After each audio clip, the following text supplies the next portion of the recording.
शनिदेव हुए अस्त। प्रिय दर्शकों, नवग्रहों में न्यायाधीश तथा कर्म प्रधान देव, कर्मों के अनुसार ही आकलन करके फल की प्राप्ति कराने वाले अति महत्वपूर्ण ग्रह शनिदेव 7 मार्च से अस्त हो चुके हैं। प्रिय दर्शकों, जब भी कोई ग्रह सूर्य के अत्यधिक निकट पहुंच जाता है, सूर्य के साथ युति प्रभाव में हो जाता है, तो वो ग्रह सूर्य के विशेष आभामंडल के समक्ष, सूर्य के प्रभाव के समक्ष कुछ निर्बल हो जाता है। इसी अवस्था को अस्त अवस्था कहते हैं। अब सर्वाधिक समय किसी राशि में अपना गोचर काल व्यतीत करने वाले 2.5 वर्ष का गोचर काल जिनका है शनिदेव, जो रंग से राजा बनाते हैं तथा न्याय के कारक हैं,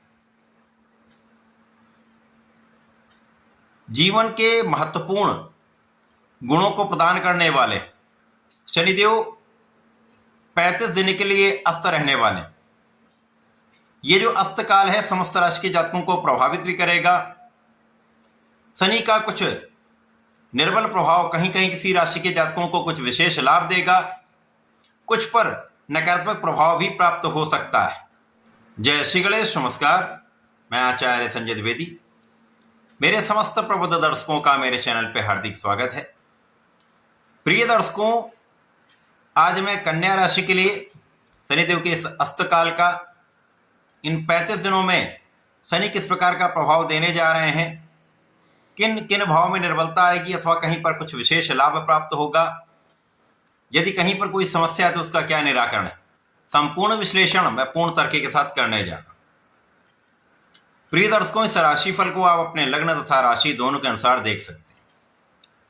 कन्या राशि के लिए अत्यंत महत्वपूर्ण ग्रह शनिदेव है, क्योंकि कन्या राशि के स्वामी बुध के मित्र भी हैं तथा पंचम तथा षष्ठम भाव के स्वामी।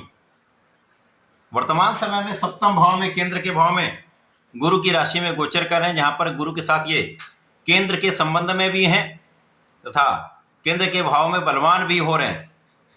अब यहां पर ये अस्त अवस्था में आ जाएंगे, जिसके कारण कहीं ना कहीं कुछ समस्याएं रहेंगी। 11 अप्रैल तक कुछ समस्या अवश्य रहेगी।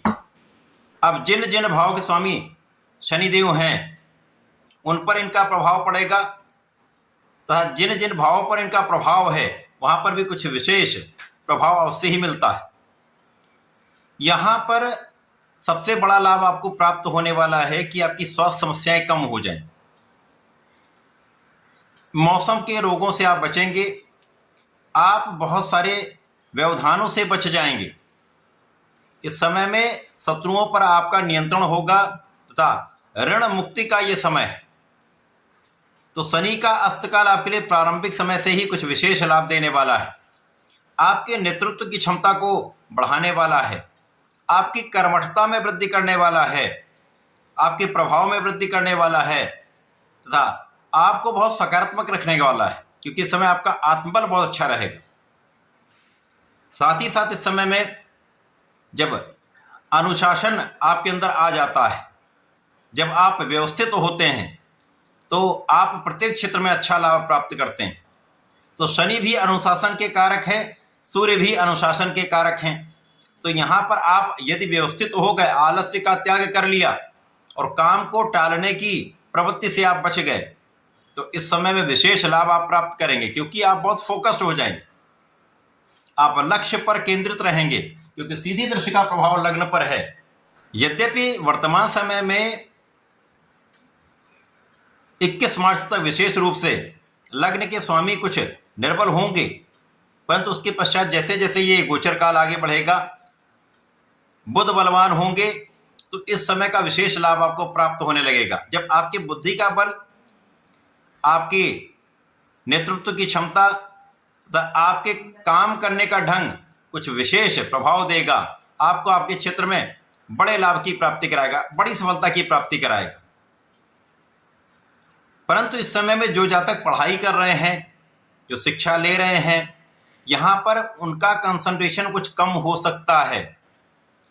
यदि इस समय में पूर्ण परिश्रम करते रहेंगे, सही दिशा में प्रयास, अपने लक्ष्य पर पूर्ण प्रयास करते रहेंगे, मन को भ्रम से बचाएंगे तो यहाँ पर बड़ी समस्या नहीं आएगी। और यदि यहाँ पर आपका कॉन्फिडेंस आपके साथ में रहता है तो आप किसी भी लक्ष्य की प्राप्ति कर सकते हैं। तो कहीं ना कहीं थोड़ा सा यहाँ पर पढ़ाई के क्षेत्र में व्यवधान है, परंतु आपके मनोबल से, आपके आत्मबल से, आपके प्रयास से वो बहुत कुछ समस्या का हल निकल पाएगा। संतान के लिए आपकी कुछ चिंता हो सकती है, संतान के प्रति आपका कुछ ध्यान अधिक लगेगा, चिंता कुछ हो सकती है, तो वहां पर अनावश्यक चिंता से आपको बचना चाहिए। इसी प्रकार से इस समय में बहुत विचारशील आपको रहना चाहिए। अपने निर्णय को सकारात्मक रखें, भटकने से बचें। यदि आप ऐसा करते हैं तो समस्याओं से मुक्ति मिलेगी। इस समय में जो भाग्य का साथ है वो पहले से अधिक आपको प्राप्त होने लगेगा और भाग्य के साथ से आपके कामों में वृद्धि का अवसर आपको मिलेगा।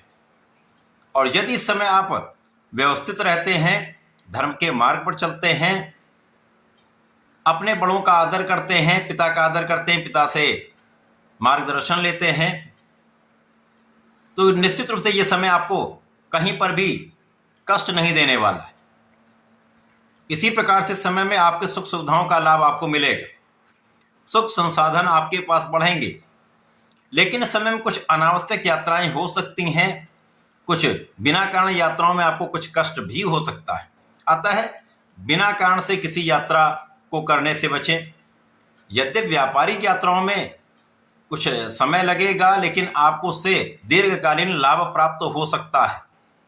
तो आपका किया हुआ प्रयास आपको लाभ तो अवश्य देगा, लेकिन बिना कारण किसी काम को करने से बचें, अनावश्यक यात्राओं से बचें, तो कष्ट से बचेंगे।